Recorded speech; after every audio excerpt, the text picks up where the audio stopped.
ফরিদপুরের মধুখালীতে দেশীয় তৈরি পাইপ গান ও 2 রাউন্ড গুলিসহ 2 যুবককে গ্রেপ্তার করেছে মধুখালী থানা পুলিশ।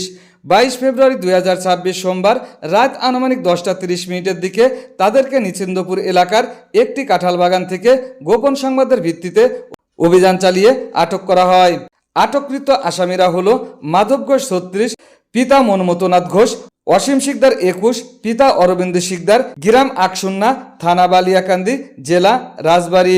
পুলিশ সূত্রে জানা যায়, তল্লাশিকালে মাধব ঘোষের কাছ থেকে একটি দেশীয় তৈরি পাইপ গান এবং অসীম শিকদারের কাছ থেকে 2টি সীসার কার্তুজ উদ্ধার করা হয়। এ ঘটনায় মধুখালী থানায় অস্ত্র আইনে মামলা দায়ের শেষে সোমবার দুপুরে আসামিদেরকে ফরিদপুর আদালতে প্রেরণ করা হয়েছে। এ বিষয়ে মধুখালী থানার অফিসার ইনচার্জ ফকির মোহাম্মদ তাইজুর রহমান জানান, মাধব ঘোষ রাজবাড়ী জেলার অপরাধ জগতের পরিচিত মুখ। তার বিরুদ্ধে মাদক অস্ত্র সন্ত্রাসী কর্মকাণ্ডে একাধিক মামলা রয়েছে। দীর্ঘদিন ধরে তিনি আইন শৃঙ্খলা বাহিনীর নজরদারিতে ছিলেন। শুকতারা টিভি 24, সকল খবর সবার আগে।